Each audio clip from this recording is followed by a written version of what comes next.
I escaped from my abusive son and my daughter-in-law. I ran away with nothing, not a single dime in my pocket. When everything seemed lost, I took my late wife's old card, and the bank manager went pale. He shouted, "Sir, quick, look at this!" I froze when I discovered that she had foreseen everything. My name is Henry Sullivan, and I am 68 years old. 3 days ago, I walked out of my own house with nothing but the clothes on my back and an empty wallet. I did not take any money. I did not take any important documents. I did not even take my phone. Just one thing. My wife, Ellen's old bank card, which I had kept in the back of a drawer for 4 years, ever since she left this world. I never thought I would use it. I did not even know if it still worked. But when you reach your limit, when dignity is the only thing you have left, you do things you never imagined. I am going to tell you how I got here. How a man who built an empire from nothing ended up running from his own blood like a criminal.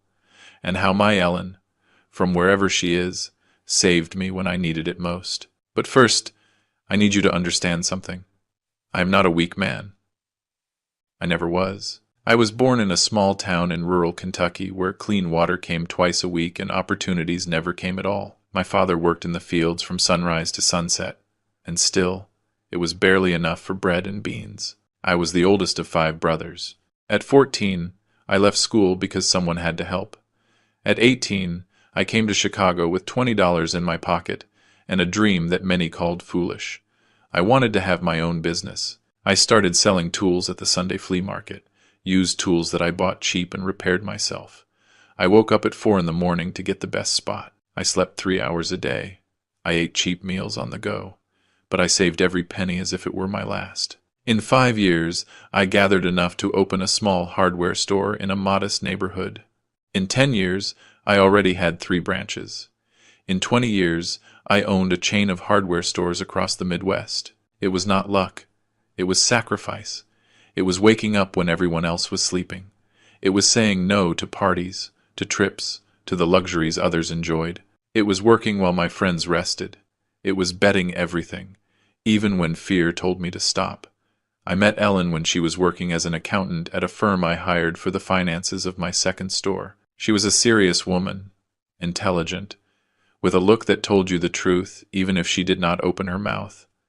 She was not one of those who smiled just to be polite. You had to earn her smiles, and when you did, they were worth gold. It took me 6 months to convince her to go out with me. She said she did not mix work with her personal life, but I am stubborn. I brought her coffee every morning, always with 2 sugars, just the way she liked it.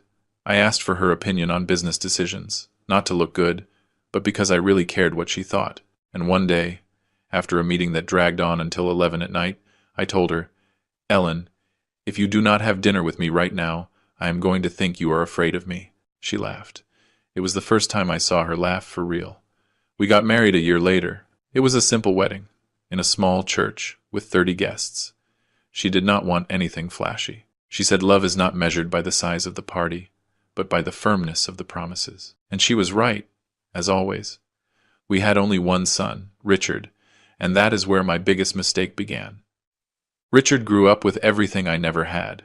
I gave him the best education, the best private schools, trips abroad, summer camps, piano lessons. I wanted him to lack nothing. I did not want him to feel the hunger I felt. I did not want him to have to work from the age of 14 like I did. I wanted to give him all the opportunities that were denied to me.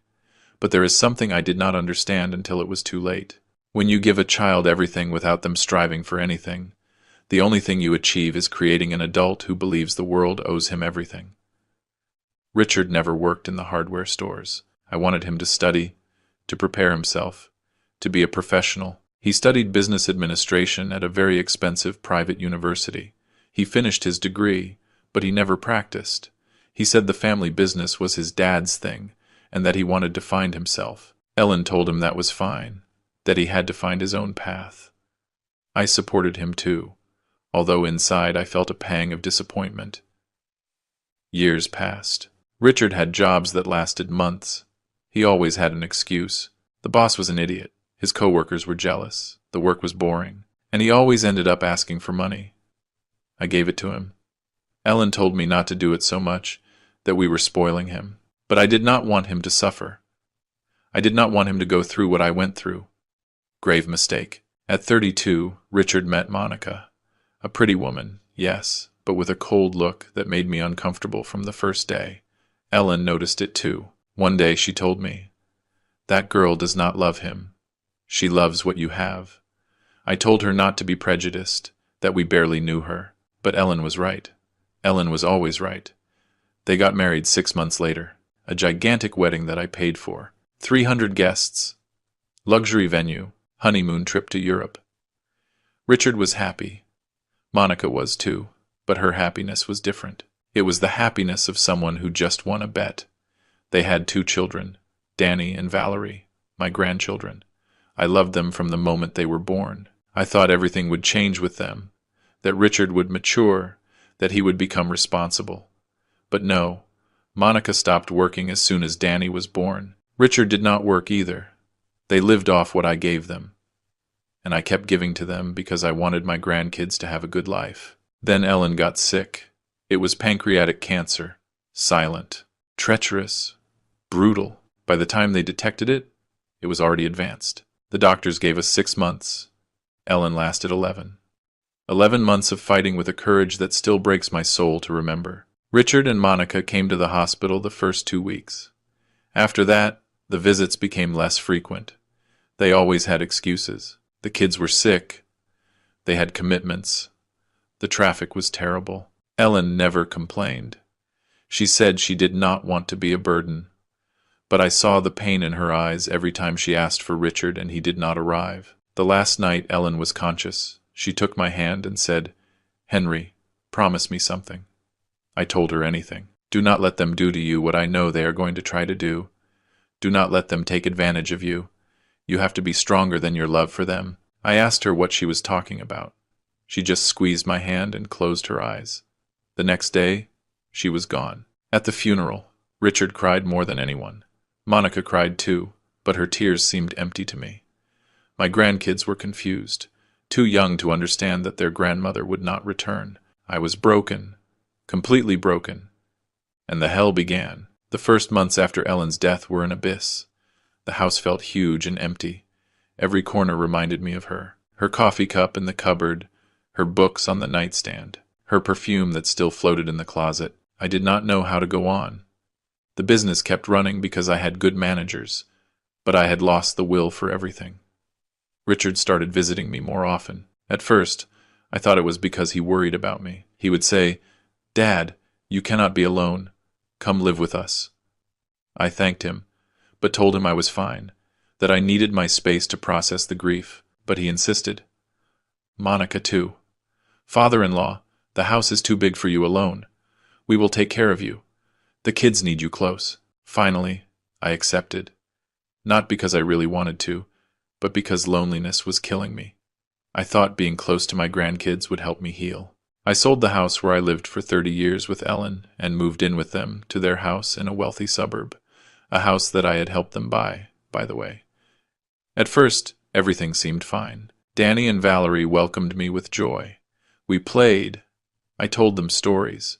I took them to the park.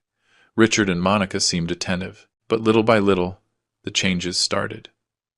First, it was small things. Monica asked me to give her money for groceries. I gave it to her. Then she asked for money to fix the car. I gave it to her. Then, for the kids' tuition, I gave it to her. They never paid me back. They never gave me explanations of what was spent. And when I asked, Monica looked at me with annoyance and said, "Father-in-law, are you going to mistrust us now?" Then the rules started. I could not use the living room because Monica had just cleaned. I could not cook because I made a mess. I could not turn on the television after 9 because the kids were sleeping. I could not invite friends because it was not my house. Monica told me that last part directly, without shame, one day. Richard never defended me. When I tried to talk to him, he told me that Monica was stressed, that I should understand her, that I had to be more flexible. Flexible. I, who had worked 40 years so he would not have needs, had to be flexible in the house that I helped them buy. But the worst was not the rules. The worst was the treatment. Monica started speaking to me with contempt. If I asked her for something, she sighed as if it were a huge burden. If I gave an opinion on anything, she said, father-in-law, just let us live our life. If I wanted to spend time with my grandkids, she told me not to upset them, that they had homework, that they had activities. Richard spoke to me less and less. He spent his time on his cell phone or watching television. When I asked him how he was doing, he answered with single words. When I reminded him that we needed to talk about the business, he said later, always later. And the kids started to change too. Danny, who used to run to hug me when I arrived, now ignored me. Valerie, who asked me to read her stories, now told me that her mom read better. I saw how Monica whispered things in their ears when I was close, how she taught them to see me differently. One day I heard Monica talking on the phone with her mother. She was in the kitchen. I was passing through the hallway. I heard her say, "Do not worry, Mom. The old man is not going to last long. And when he is gone, everything of his will be Richard's. Ours." I almost convinced him to sign some papers. I froze. I could not believe what I was hearing. But it was real, very real. That night I tried to talk to Richard. I told him we needed to have a serious conversation. He told me he was tired. I told him it was urgent. He got angry. He shouted at me, "Dad, enough. It is always the same with you, always demanding attention. You are no longer the center of the universe." I was left speechless. My son, my only son, the son for whom I sacrificed everything, was shouting at me as if I were a hindrance. Monica came out of the room and told me with a fake smile, "Father-in-law, better go to sleep. Richard is very stressed about work." Work? Richard did not work. He lived off my money. That night I could not sleep. I thought of Ellen, of her last words. "Do not let them take advantage of you." She knew. She always knew.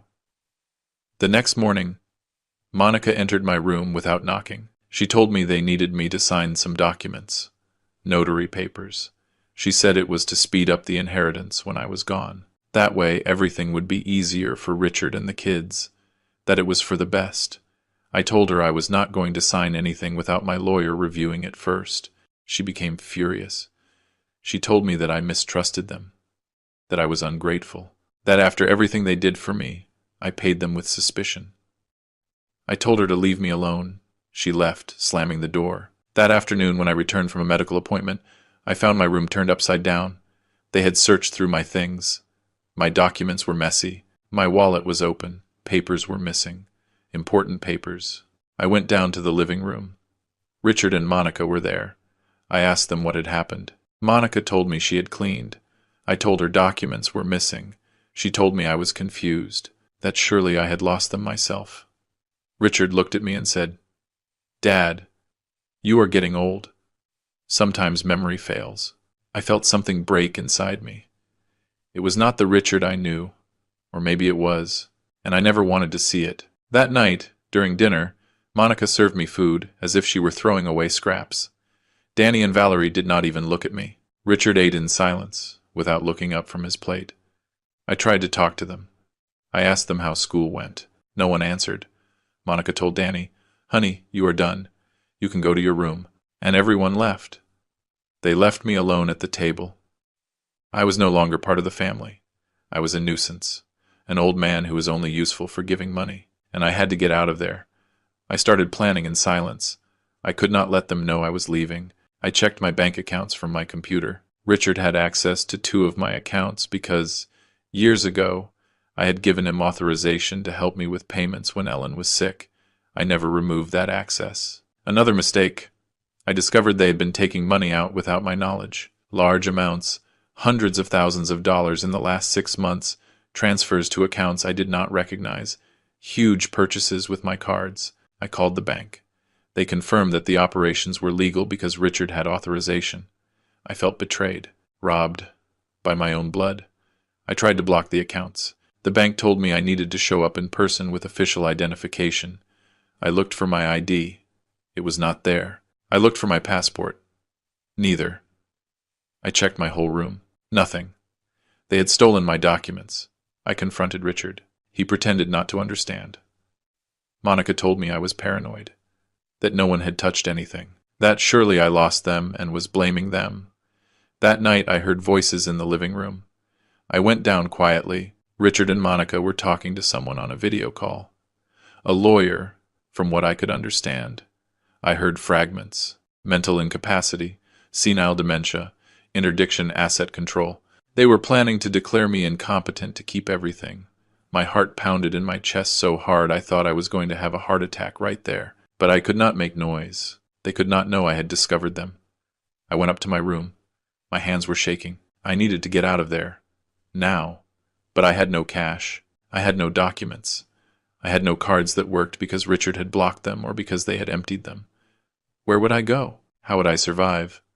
Then I remembered something. Something I had kept and forgotten for 4 years. After Ellen passed away, I kept all her personal things in a box. Her watch, her earrings, her notebooks, her photos, and her wallet. A brown leather wallet she used every day. I never opened it. I couldn't. It was too painful. But that night I took it out from the back of the closet. I opened it with trembling hands. Inside was her ID, a photo of us on vacation, a note I had written to her years ago, and a bank card.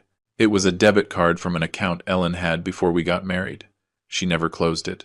We never talked about that account. I did not even know if it still existed. The card was expired on the printed date, but sometimes banks renew them automatically. Sometimes they keep working if the account is still active. It was my only chance. That early morning, at 4 a.m., when everyone was sleeping, I packed a small backpack with some clothes. I took Ellen's wallet with the card inside, and I left that house without making a noise. I closed the door slowly. I walked down the dark street of the wealthy suburb, not knowing exactly where to go. I had no plan. I had no money. I had nothing but the hope that this old card would serve for something. I walked for 2 hours. I reached the city center. I saw an ATM.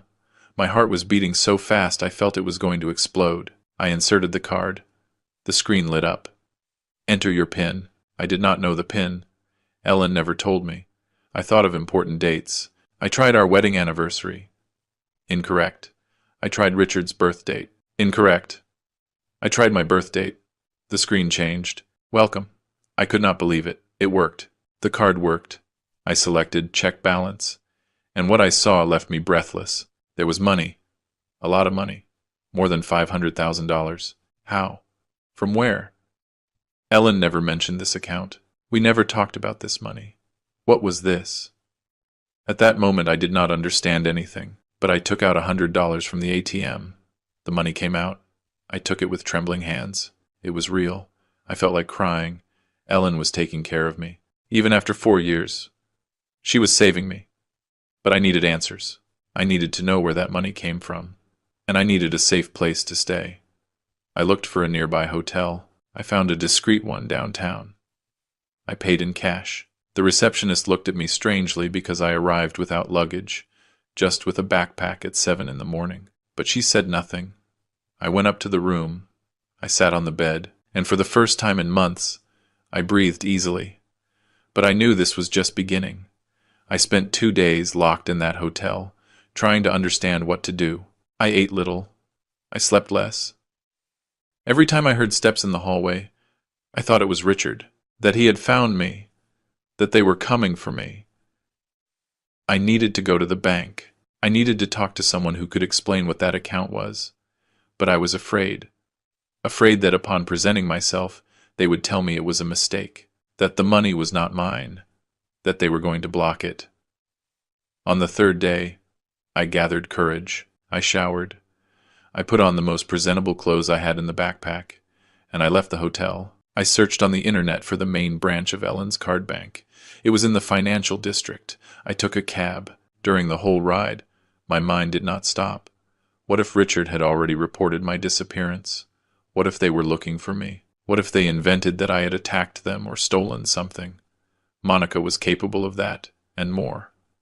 I arrived at the bank. It was a large, modern building, full of people.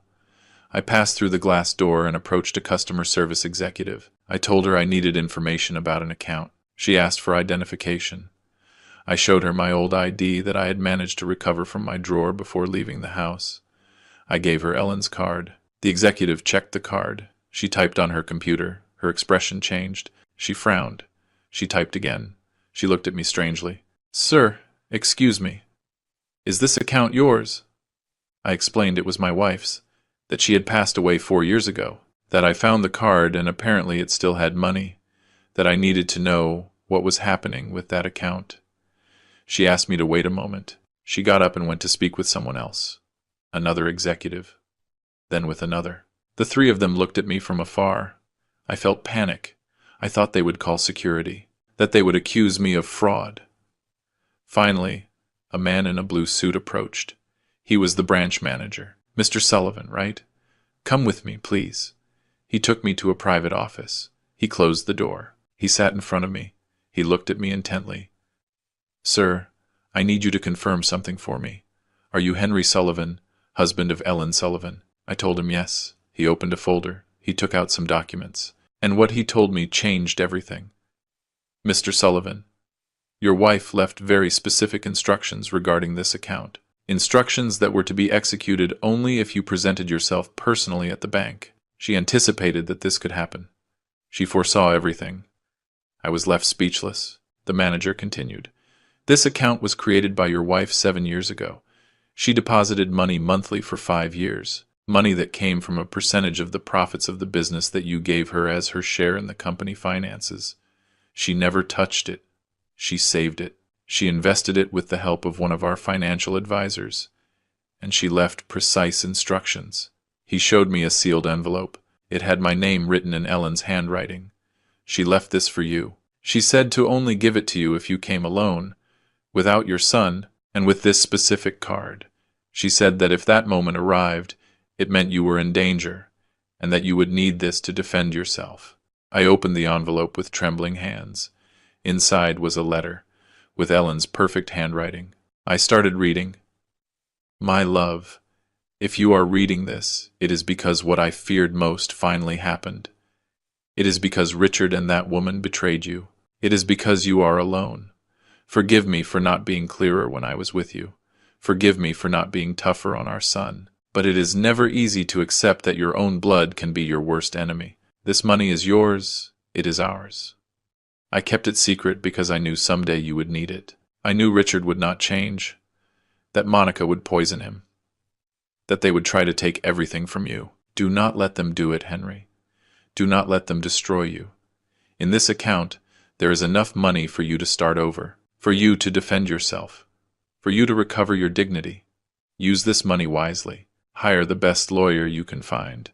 Protect your assets. And please, my love, do not forgive the unforgivable just because they are family. Blood does not justify betrayal. Love does not justify abuse. You taught me to be strong. Now I ask you to be stronger than you have ever been. For you, for me, for what we built together. I love you.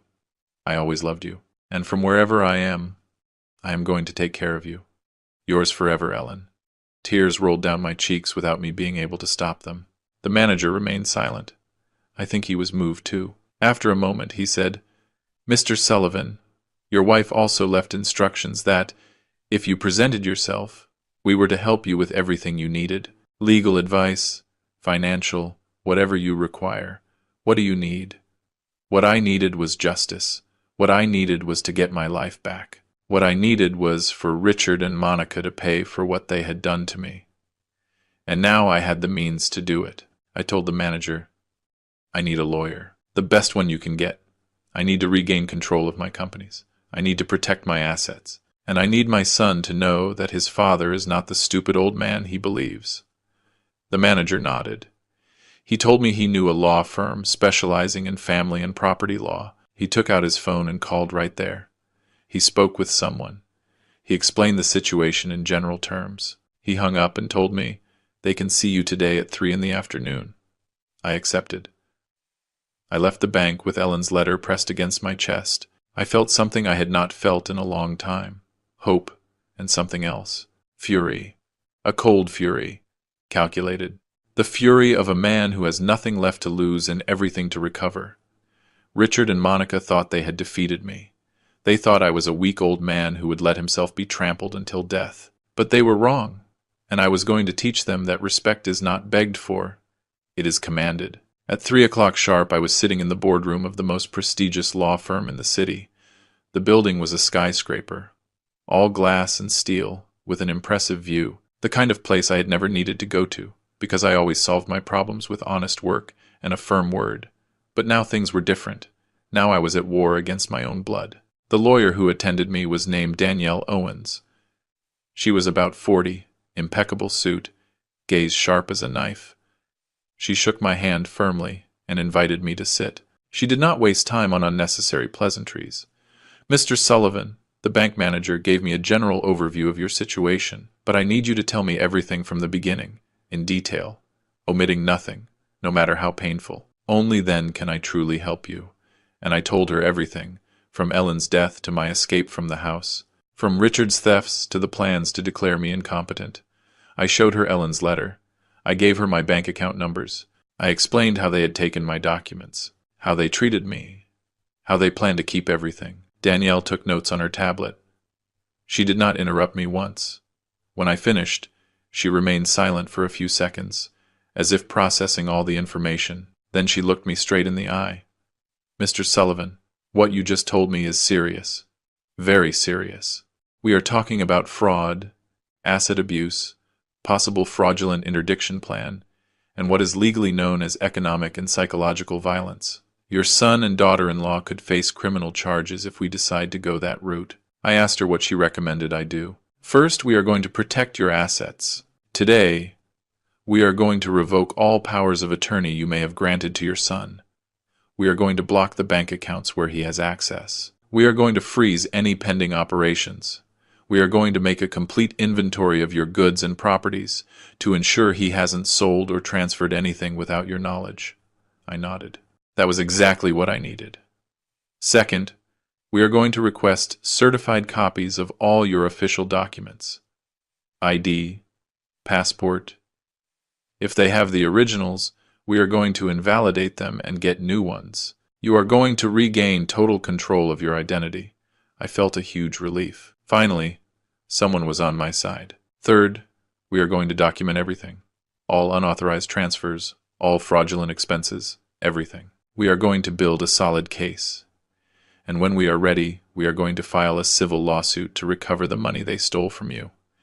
If you want, we can also proceed criminally." I told her yes, that I wanted justice, that I wanted to recover everything they had taken from me.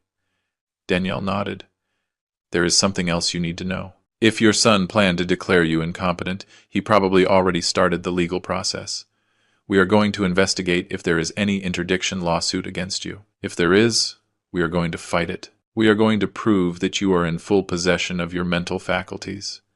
We are going to sink that plan before it prospers." She explained that we would need psychological and medical evaluations to prove my mental capacity. She told me she knew the best experts in the country, that I should not worry, that we were going to win this. For the first time in months, I felt that someone was really listening to me, that someone believed me, that someone was going to fight for me. "Mr. Sullivan, this is going to be tough. Your son is going to counterattack.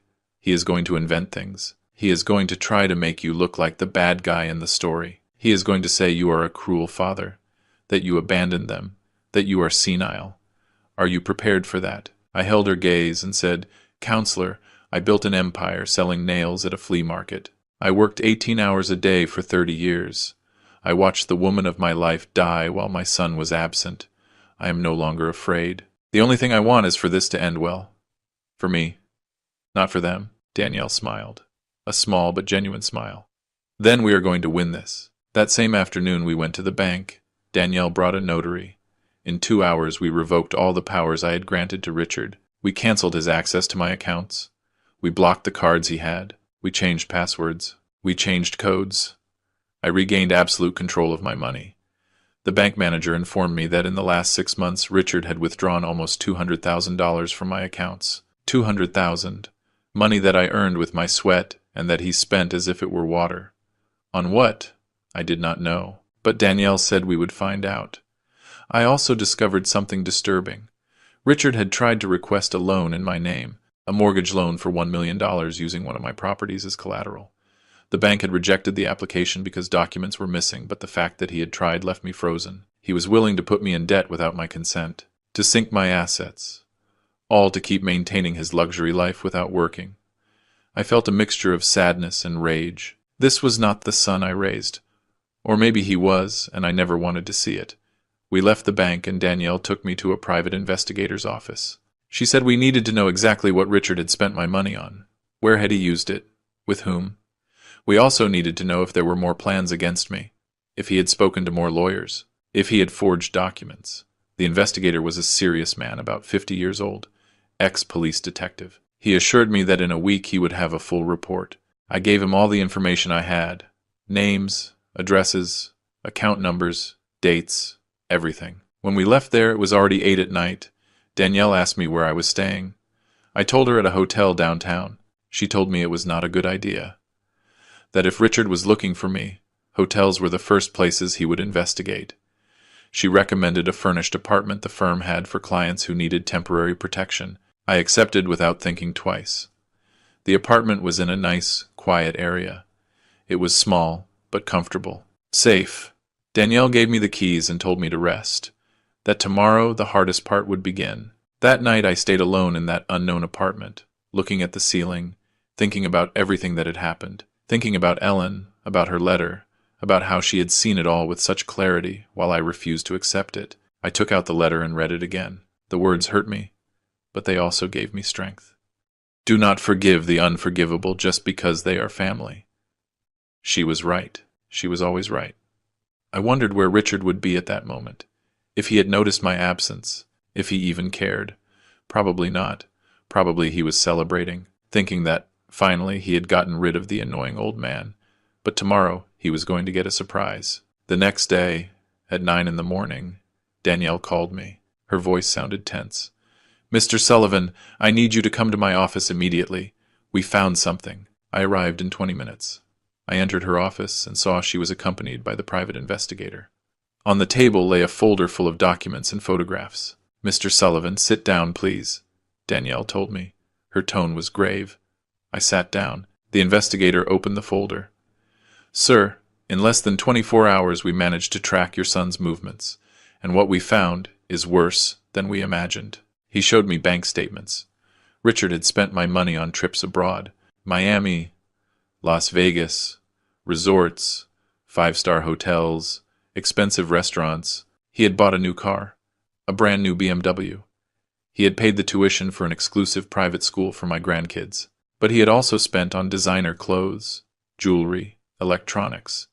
But that was not the worst. The investigator showed me some photographs. Richard in an elegant restaurant. But he was not with Monica. He was with another woman. A young woman, about 30 years old. They were kissing, hugging, looking happy. I felt like I was running out of air. There is more, said the investigator. He showed me more photos. Richard entering an apartment in the city with that woman, leaving together. Richard had bought her expensive gifts. With my money, with the money he stole from me. Mr. Sullivan, your son is having an extramarital affair, and he is using the money he took from you to support this woman. He bought her a car. He pays the rent for the apartment. He buys her clothes. She is his mistress. And Monica has no idea, or at least that is how it seems. I was in shock. I could not process all this. Richard was not only stealing from me, he was not only mistreating me, he was also cheating on his wife, the mother of my grandkids, the man in whom I had put all my trust, all my love, all my hope. He was a liar, a thief, and a traitor in every possible sense. Danielle spoke with a firm voice. Mr. Sullivan, this changes everything. Now we have overwhelming evidence of fraud and misuse of your money. We have proof that your son used it for personal ends completely unrelated to the family needs he claimed. This strengthens our lawsuit enormously. I asked if Monica knew anything about this. The investigator said it did not seem so, that Monica was still in the house with the kids, that apparently she lived in her bubble of luxury without realizing her husband was cheating on her. I felt something strange, something I did not expect to feel, a pinch of pity for Monica. She was a snake, yes. She had treated me badly. She had stolen from me. She had poisoned my grandkids against me. But she was also a victim of Richard. She was also being deceived. But my pity did not last long, because the investigator showed me something else. Mr. Sullivan, There is one other thing. We found communications between Monica and her family, specifically with her brother, a guy named George Miller. That man has a criminal record, fraud, extortion. He was in jail 5 years ago, and now he is advising Monica on how to keep your assets. He showed me screenshots of text messages. The investigator had managed to access the cloud backup of one of the phones. The messages were clear. George told Monica how to manipulate me, how to make me sign documents, how to declare me incompetent. He told her that if I did not cooperate, there were other ways to solve the problem. My heart beat uncontrollably. Other ways. What did that mean? Did they want to physically harm me? Did they want to lock me up somewhere? Danielle put a hand on my shoulder. Mr. Sullivan, this is no longer just asset fraud. This could be conspiracy to commit a serious crime. We need to act now. We need to protect you, and we need to report this to the authorities. I told her yes, to do whatever she had to do. That same afternoon, Danielle filed a formal complaint with the prosecutor's office. Fraud, asset abuse, conspiracy. She also requested a temporary restraining order so that Richard, Monica, and her brother could not approach me or my properties. We presented all the evidence, the bank statements, the photographs, the messages, everything. The district attorney accepted the complaint and opened an investigation file. Danielle explained that the process would be long, that there would be hearings, that Richard would hire lawyers, that it would be a complicated legal battle, but that we had everything to win. I just nodded. There was no turning back. The war had officially begun. That night, I could not sleep. I spent it thinking about Danny and Valerie. My grandkids, they were not to blame for anything. They were innocent. What was going to happen to them? How was all this going to affect them? Would they hate me? Would they think I was the bad guy? I missed hugging them. I missed their laughter. I missed reading them stories before bed. But Monica and Richard had used them as weapons against me. They had alienated them from me. They had poisoned them. And that, more than the stolen money, more than the mistreatment, more than everything, was what hurt me the most. But I could not let that pain stop me. I had to keep going. For my dignity.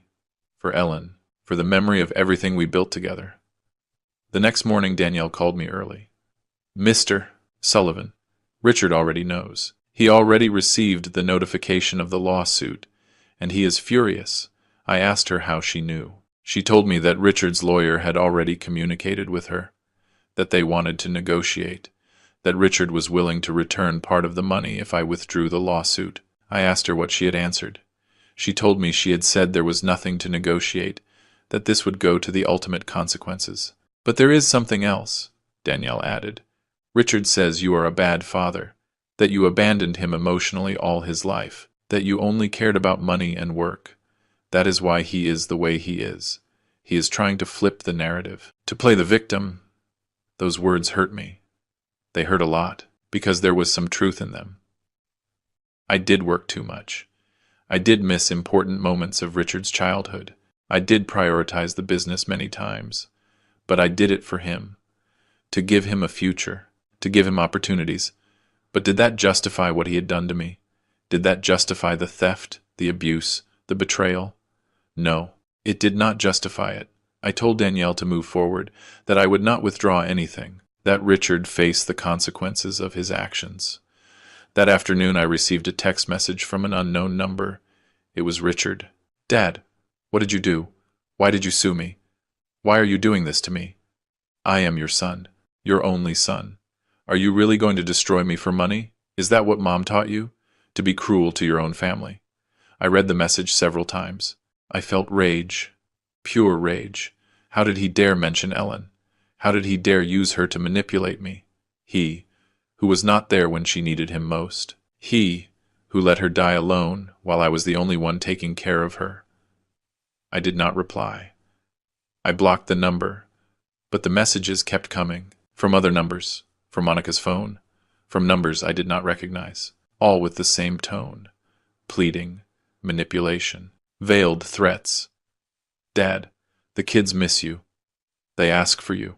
Dad, Monica is devastated. She says you are a monster. Dad, you are going to regret it.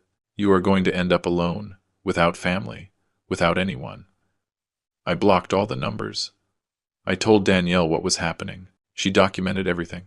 She said that played in our favor, that it showed harassment, that it showed they knew they were wrong and were desperate. A week later, we had the first hearing.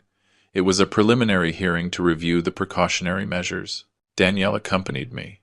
We entered the room, and there was Richard. I had not seen him since I escaped from his house. He looked different, thinner, deep dark circles, wrinkled suit. Monica was by his side, with a funeral face. His lawyer was a young, nervous guy, who clearly was not prepared to face someone like Danielle. Richard looked at me. I held his gaze. I did not look away. I was not going to give him that satisfaction. The judge entered. The hearing began. Richard's lawyer argued that I was being vindictive, that I had misinterpreted my son's actions, that the money withdrawn from the accounts was for legitimate family expenses, that I had given them verbal permission, that now I was regretting it and using the legal system to punish my son. Danielle destroyed him. She presented the bank statements, the photos of the mistress, the messages between Monica and her criminal brother, the attempts to request loans in my name, the plans to declare me incompetent, everything. Richard's lawyer went pale. Richard clenched his fists. Monica started crying. But they were not real tears. They were acting tears, of manipulation. The judge reviewed the evidence in silence. Finally, he spoke. "Counselor, the evidence presented by the plaintiff is overwhelming. I am going to maintain the precautionary measures. Mr. Richard Sullivan will not be able to approach his father or the plaintiff's properties. The bank accounts will remain blocked for him, and a formal investigation is opened for the reported crimes." Richard exploded. He stood up and shouted at me. "This is your fault. You forced us. You never gave us anything without conditions. It was always your money, your business, your power. You never trusted me. That is why I had to take what was rightfully mine." The judge ordered him to be silent or they would remove him from the room. Richard sat down, shaking with rage. We left the room. Danielle told me everything had gone well, that we had won the first battle, that things looked favorable. But I did not feel victory. I only felt a huge emptiness, because the man who shouted those things in the room was not the son I remembered. Or maybe he was, and I never wanted to see it for real. The following days were a whirlwind. Danielle filed more lawsuits, civil lawsuit to recover the stolen money, divorce lawsuit in Monica's name against Richard, using the infidelity evidence to pressure them. No, wait. Not that. I was not going to get involved in their marriage. But Danielle did send Monica a copy of the photographs of Richard with his mistress, anonymously. 2 days later, Monica showed up at Danielle's office, alone, without Richard, with eyes swollen from crying. Danielle called me. She asked me if I wanted to be present at the meeting. I told her yes. When I entered the boardroom, Monica saw me and looked away. She could not look me in the eye. Danielle spoke first. "Mrs. Monica, why have you come?" Monica wiped her tears. She spoke with a broken voice. "I come to apologize to my father-in-law. I come to tell him that I knew nothing of what Richard was doing, that I thought the money we spent was ours, that he told me Mr. Henry gave him permission for everything. I did not know about the mistress. I did not know about his brother's plans. My brother George acted behind my back. I did not authorize it." I stared at her. I did not believe a word. Danielle neither. "Mrs. Monica, we have proof that you actively participated in the plans to declare Mr. Sullivan incompetent. We have your messages." Monica shook her head. "Those messages were misinterpreted. I was only talking to my brother about how to help my father-in-law, because he was very depressed after my mother-in-law died. We thought he needed professional help. We never wanted to hurt him. Never. Lies. All lies." I interrupted her. "Monica, I heard you that night talking on the phone with your mother. You said I was not going to last long, that when I was gone everything would be yours. You said you almost convinced me to sign papers. Do not dare tell me you knew nothing." Monica fell silent. "Caught." Finally, she spoke with a harder voice. "Okay. Yes. Yes, I said it. Because I was fed up. Fed up with pretending I cared. Fed up with taking care of a bitter old man who spent his time complaining.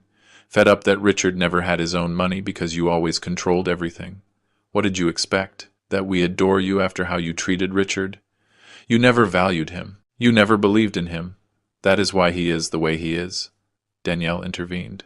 "Mrs. Monica, I suggest you leave and get your own lawyer because you are also going to be sued." Monica looked at me with hatred. Pure hatred. She got up and left, slamming the door.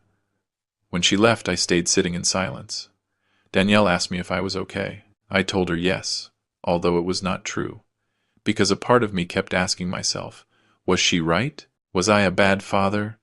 Did I create this monster? Danielle seemed to read my mind.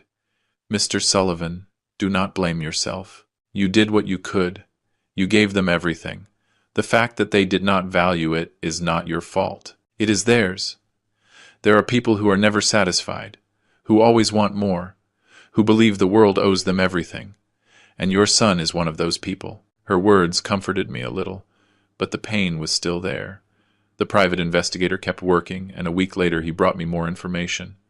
Information that broke me completely. It turns out that George, Monica's brother, had contacts with dangerous people. People who dedicated themselves to scamming the elderly. His plan was to declare me incompetent, keep my money, and then make me disappear. Take me to a clandestine nursing home where no one could find me, where I would live my last days locked up, medicated, forgotten. And Monica knew it. Richard, too. When I heard that, I felt the floor opening under my feet. My own son was willing to do that to me, to lock me up like an animal, to steal not only my money, but my freedom, my dignity, my life. Danielle presented this new information to the prosecutor's office. The case became much more serious. Now it was not just fraud. It was attempted illegal deprivation of liberty. It was a crime that could lead Richard, Monica, and George to jail for years.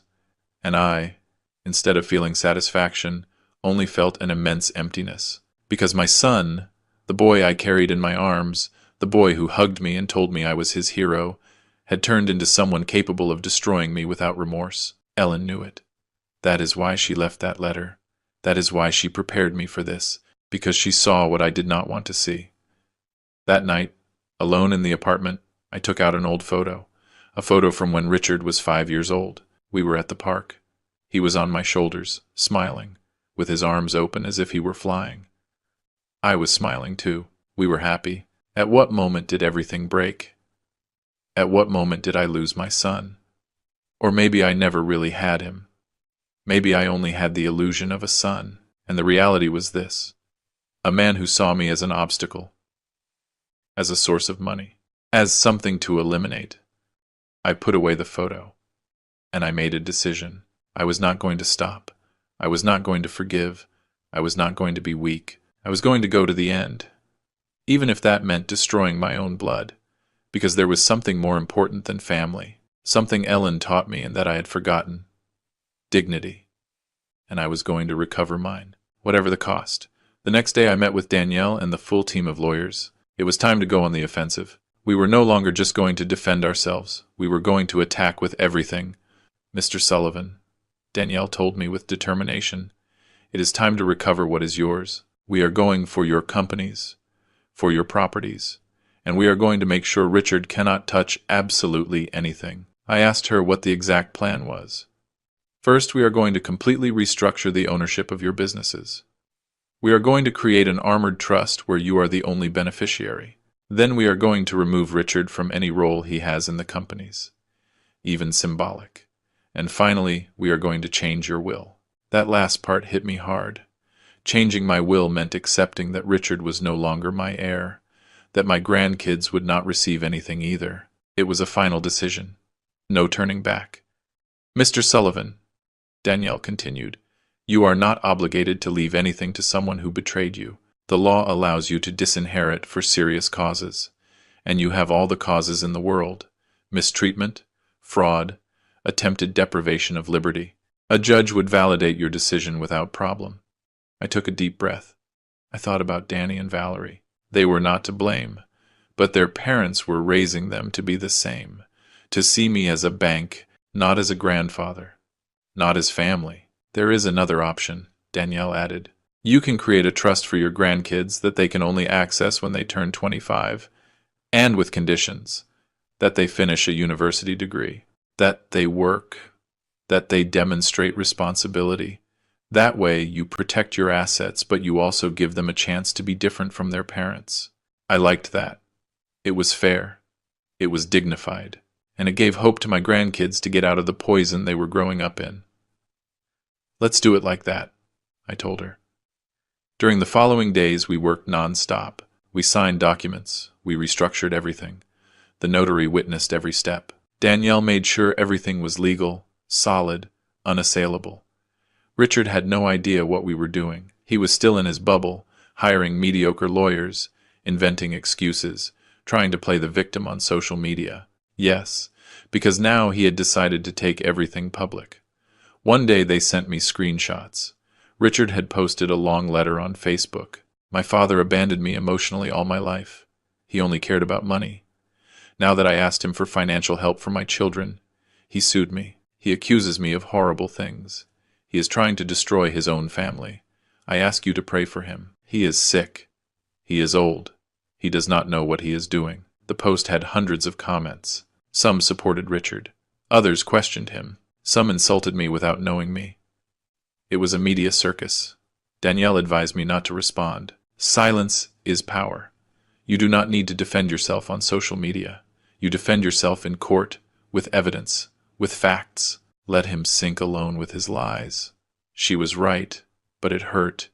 It hurt to see how my son defamed me publicly, how he invented a narrative where he was the victim and I the villain. But there was no turning back. 2 weeks later, the key day arrived.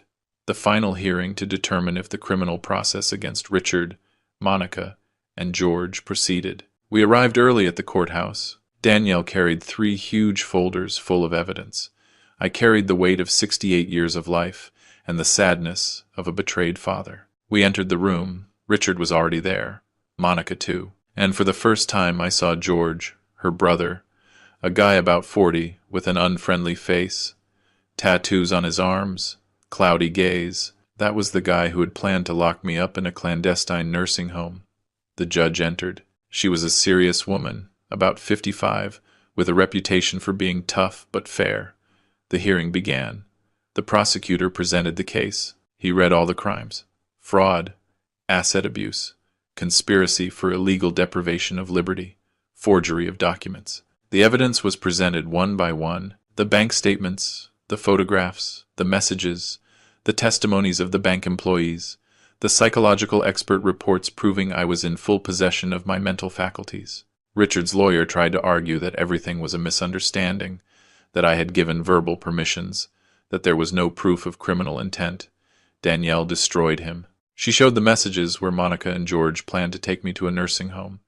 She showed the millionaire transfers Richard made to his mistress's accounts. She showed the attempts to request fraudulent loans in my name. Your Honor, Danielle said with a firm voice, we are facing a clear case of asset and psychological violence against an elderly adult. Mr. Henry Sullivan was a victim of systematic abuse by his own son, his daughter-in-law, and her brother. They planned to strip him of his assets, his freedom, and his dignity, and they would have succeeded if Mr. Sullivan had not had the courage to escape and report it. The judge reviewed everything in silence. Finally, she spoke. I have reviewed the evidence presented, and it is overwhelming. Hello. I'm delighted to assist you with our voice services. Choose a voice that resonates with you, and let's begin our creative audio journey together. Hello. I'm delighted to assist you with our voice services. Choose a voice that resonates with you, and let's begin our creative audio journey together. Danny, your dad made mistakes, serious mistakes, and now he has to face the consequences. But you are bad, Grandpa. Mom says you are bad, that you want to take everything from us, that because of you we are going to lose the house. I felt my heart breaking. Danny, listen to me well. I have never wanted to hurt you. I only want to recover what is mine, what I worked for all my life. Your parents made wrong decisions. I am only defending myself. Why don't you come to the house, Grandpa? I miss you. Valerie misses you too. Tears rolled down my cheeks. I miss you too, son. Very much, but now I cannot go. Do you not love us any more? I love you more than anything in the world. Never forget it. Never. The call cut off. I stayed with the phone in my hand, crying like I had not cried since Ellen's death. My grandkids missed me, but their parents were using them. They were manipulating them, and I could not do anything to protect them from that. Or maybe I could. The next morning I called Danielle. I told her I wanted to do something else. Something that perhaps was crazy, but that I felt I had to do. I want to request temporary custody of my grandkids. Danielle remained silent for a few seconds. Mr. Sullivan, that is very complicated. The parents would have to be declared unfit, and although we have proof that they are bad people, that does not automatically mean they are bad parents before the law. But we can try, right? We can, but it will be another battle, another war. Are you sure you want to keep fighting? I thought about Danny, about Valerie, about how they called me Grandpa with affection when they were little, about how they hugged me, about how they trusted me. I am sure. And so began the next phase of my fight. Because I was not fighting just for money. I was fighting for dignity, for justice, and to save my grandkids from becoming what their parents already were, even if that cost me everything. The following months were the most difficult of my life. The legal battle for the custody of my grandkids turned into something brutal. Richard and Monica hired the best lawyers they could pay with the little money they had left. They accused me of everything, of being an absent grandfather, of wanting revenge, of using the children as a weapon. But Danielle did not give up.